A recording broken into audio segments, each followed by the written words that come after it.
Sevgili dostlarım, herkese merhabalar. Yeni bir yayınla karşınızdayım. Dop dolu çalışarak, hazırlanarak da eskilere 1800'lü yıllara bile uzanan bir tutulma arifesindeyiz. O tutulmadan bahsedeceğim. Geçmişle bugün arasında kıyaslamalar yapacağız. Tarihte neler olmuş ve bugün neler yaşıyoruz ve biz kişisel olarak 29 Mart'ta Koç burcundaki tutulmadan nasıl etkiler alacağız efendim. Şubat ayında başlayan etkiler Mart ayında da sürdü ve 14 Mart'ta yılın ilk ay tutulmasını yaşadık. Onun etkileri devam ederken 29 Mart'ta da yılın ilk güneş tutulmasını Koç burcunda yaşayacağız. Şu anda bugün ayın 19'u, 19 Mart'ta çekiyorum. En böyle sıcak gelişmelerin yaşanması gereken günlerdeyiz aslında. Tutulmanın en çünkü güçlü etkileri bir ay önce ve bir ay sonrası en sıcak etkileri meydana gelir. Demek ki 29 Mart, Nisan ayında çok güçlü şekilde etkilerini yaşayacağız. Mayıs ve Haziran ayında da yavaş yavaş etkileri azalarak devam edecek. Şimdi Koç burcundaki her tutulmanın ana aslında teması hız, sürat, ani, beklemeden sabırsızca atılan adımlardır. Tüm dünya, ülkemiz için de aynı şey geçerli. Çünkü öncü bir burç, zodyan ilk burcu, üstelik 9 derecede. Her derecenin de anlamı var biliyorsunuz. Ve şimdi burada Saros döngülerine baktığımızda da tarihe o yüzden gidiyoruz. Osmanlı İmparatorluğu'ndan bugüne kadar da yine bu öncü burçlarda yaşanan tutulmalar esnasında gerçekten çok sıcak gündemler yaşanmış. Bu sıcak gündemler bu tutulmaya da tabii ki aslında gerçekten büyük bir rehberlik ediyor.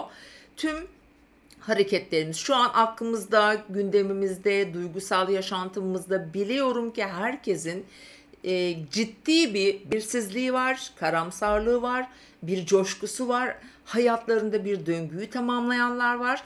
Ve o yüzden de beni izleyen arkadaşlara diyorum ki en yakın tarihi vermek zorundayım çünkü size 2020 yılına gidiyoruz. Evet, bu tutulmanın bir ayağı, bundan önceki ayağı 2020 yılının Haziran ayında yaşandı.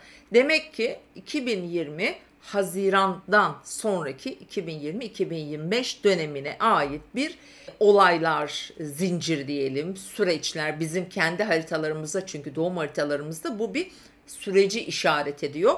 Eminim ki 2025 yılında da birçok önemli şeyler yaşadınız. Hepimiz devamlı yaşıyoruz ama orada bir evrilme yaşadıysanız 2020 itibariyle şimdi burada aslında belki bazılarımızı böyle şaha kaldıracak, hala bir alışma süreci evresi yaşayanlar, hayatlarında önemli değişimler yapanlar ya da yenilikler yapanlar için söyleyeyim, hızlı bir başlangıç sürecidir. Fakat şunu hatırlatayım arkadaşlar, bu tutulma Koç burcunda, Mars Yengeç burcunda, fakat Merkür ve Venüs ikisi de retro. Ağır gezegenlerimizden Satürn gibi, Mars gibi gezegenlerimiz retro değil, Jüpiter gibi. Fakat bu içsel gezegenlerin bu tutulma anında retro olması, özellikle Merkür'ün burada hani Koç burcunda retro olması, işte Balık burcunda Neptün'ün Balık burcuna geçtiği an olacak retro olması çok önemli aslında. Bakın 2020 yılındaki tutulmada Satürn son derecede Oğlak burcunda, yine bu tutulmada da Satürn'ün artık son derecelerine doğru gidiyoruz. Demek ki tutulmanın etkilerinden çıkmak ya da tutulmanın biraz daha rahat bir boyutuna geçmek için Satürn'ün Koç burcuna geçmesi, yani Mayıs. Demek ki aslında aşağı yukarı Nisan sonuna, Mayıs başına kadar etkilerini güçlü yaşayacağımızı da söyleyebilirim. Özellikle doğum yıllarını söyleyeyim. 53, 1971, 1984 ve 89. Yılları ve arasında doğanlar. 2002, 2007 ve 2020. Şimdi tabii ki bu tarihlerde doğmuş olabilirsiniz ama 53, 71, 84, 89, 2002, 2007, 2020. 2020'yi saymayalım burada yaş olarak kişi bazında aldığımızda, çünkü çocuklar için geçerli değil astroloji, bunu sakın unutmayın. Küçük çocuklarınızla sakın harita falan açmayın arkadaşlar. O yüzden 2002 doğumlu gençlerimiz diyelim. Bu tutulmayla bir yol haritası belirliyor hayatlarında ama Sen 1971-1984 yılları arasında doğmuşsan hayatının zaten çok önemli bir kapalı evresini bitiriyorsun. Eğer 1984-1989 yılları arasında doğmuşsan ki mutlaka etki alıyorsunuz sevgili dostlar ve yaşamınızın artık daha nasıl diyelim daha idealist, daha kararlı, daha ne istediğini bilen ve artık harekete geçmekten çekinmeyen inanılmaz bir cesaret örneği gösterecek kişilerinden olduğunuzu söyleyebilirim. Ve bu tutulmanın yine hani Koç burcu hayatta bizi gerçekten mücadele etmekten hiç çekinmeyen ve çok sabırsız bir anıdır. Gerçekten sabrımızın sınandığı ve burada aceleci bir panik halinde bir şeyleri başlatmak hevesinde oluruz. Hani bütün dünyada da böyle mesela ve bu en çok insan ilişkilerinde ve tabii ki Koç olduğu için arkadaşlar bir yeni bir şeyi başlatmak gibi düşünüyoruz biz ama aslında bu yeni bir şey değil. Gecikmiş bir şeyi başlatmak. Çünkü sanki daha sonraya kalırsa geç kalırız imajı var ama çok yanlış. Hemen burada hatırlatıyorum. Bu tutulma riskli bir tutulma. Burada sabırsız olan, böyle bir şeye yetişmek, bir yere bir şey yetiştirmek gibi hızlıca harekete geçmek, bir girişimde bulunmak gerçekten çok yanıltıcı olabilir. Biliyorsunuz acele yapılan işler ya da böyle öfkeyle kalkılan her konu, her olay zararla biter. O yüzden bu tutulma esnasında bu gibi durumları olan arkadaşlar ki özellikle tabii öncü burçlara burada daha çok seslenmek istiyorum. Koçsan, oğlaksan, özellikle tabii Koç, oğlak aksı en çok etki alıyor. Sen bir koçsan en sabırsız olanı sen olacaksın muhakkak. Ve tabii ki yengeç burçları yine yengeçler için de çok önemli ama tabii bu öncü burçlar dediğimde herkes hani yengeç terazi de etki alıyorlar. İşte kimimiz ilişkilerde alacağız, kimimiz hayatımızın bir döngüsünde ciddi ağır sınavlardan çıkartacak bazılarımızı ki özellikle terazi, yengeç, oğlak, koçlar için bu daha geçerli. Ama kişisel anlamda doğum yıllarını verdim zaten hepimizi bir şekilde etkisi altına alacak günler. Bu tutulmayla ilgili tarihte neler olmuş? Özellikle 1808 yılında Osmanlı İmparatorluğu'nu ilgilendiren yıldan başlayarak böyle ufak ufak birkaç size bilgi vereceğim. 1808 yılında arkadaşlar Osmanlı İmparatorluğu'nda Alemdar Mustafa Paşa İstanbul'a gelerek 3. Selim'e karşı ayaklanan Kabacı Mustafa'yı öldürtmüş. Yine aynı dönemde Alemdar Mustafa Paşa'nın 3. Selim'i tekrar tahta çıkaracağından korkan 4. Mustafa 3. Selim'i öldürtmüş. Şehzade Mahmut ise cariyeleri ve hizmetkarlarının yardımıyla sarayın çatısına kaçırılmış. Aynı günde Alemdar Mustafa Paşa tarafından tahttan indirilip 4. Mustafa'nın yerine çıkmış. Aynı yılın Kasım aylarında Alemdar vakası, bu da yeni askeri modeli beğenmeyen işte Yeniçeriler konağı basmış. Alemdar Mustafa Paşa'yı öldürürler. Ayaklananlar 2. Mahmud'u tahttan indirmek için saraya saldırırlar. Kadı Abdurrahman Paşa Şekbanı Cedid askerleriyle Topkapı Sarayı'nı savundu. Bozguna uğrayan ayaklananların üzerine giden Kadı Abdurrahman Paşa 3000'den fazla Yeniçeri ve diğer ayaklananları kılıçtan geçirtmiş. İsyancıların 4. Mustafa'yı tekrar tahta çıkarmak istemesi üzerine 4. Mustafa boğdurularak öldürülmüş ve Sultan II. Mahmud Sekbanı Cedid'i dağıtmış. Yani tarihte bunlar oluyor ve devam ediyorum. Daha yakın tarihe geliyorum. Bu dediğim 1808 yılında. Yani gördüğüm kadarıyla bu tutulmanın olduğu dönemlerde böyle siyaseten çok önemli olaylar yaşanmış. Mesela 1953 yılına geliyorum şimdi. 1953 yılında da mesela dünya siyasetinde de ülke gündemimizde mesela önemli, gerçekten çok çalkantılı bir dönemmiş. 21 Ocak'ta bir ABD firması Türkiye'de petrol arama çalışmalarına ilişkin ilk anlaşmayı yapmış. Dumlupınar denizaltısı İsveç'te bir yük gemisiyle çarpışmış ve batmış. 81 kişi ölmüş bu arada.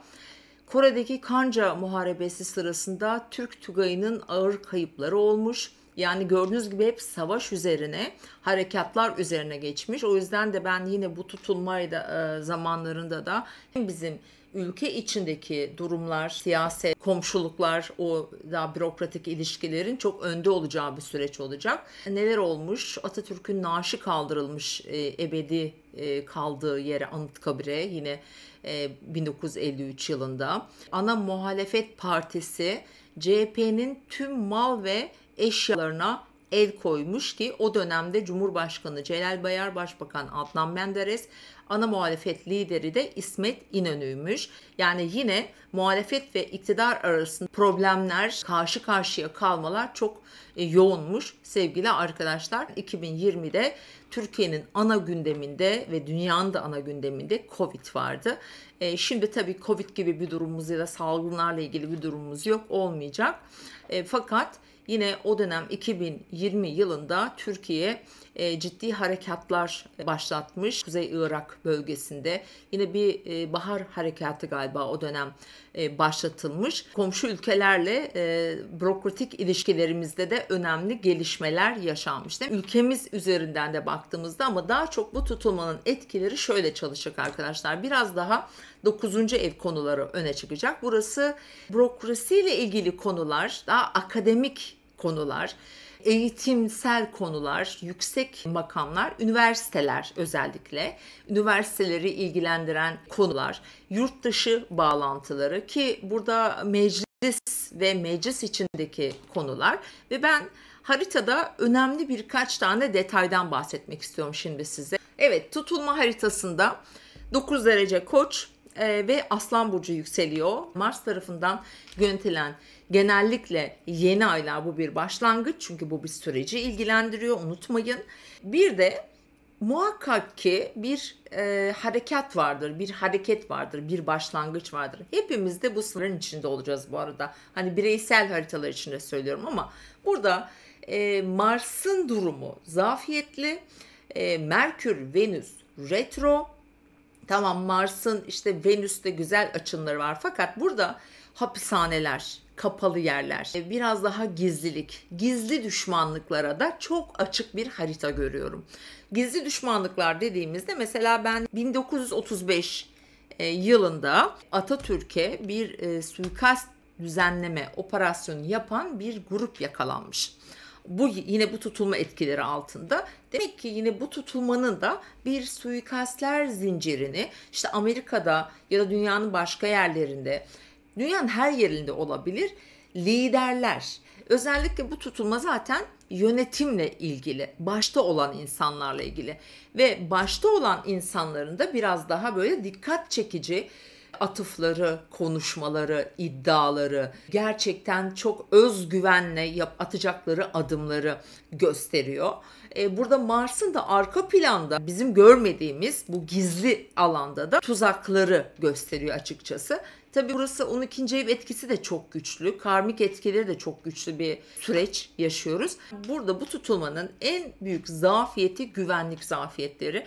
Burada bir güvenlik zafiyeti yaşanabilme olasılığı da var. Şimdi tutulmanın sanki böyle hep kötü anlamda ki gelişmelerinden bahsettim ama arkadaşlar hani görünen şey bu. Tavsiyem şudur bütün beni dinleyen izleyicilerime.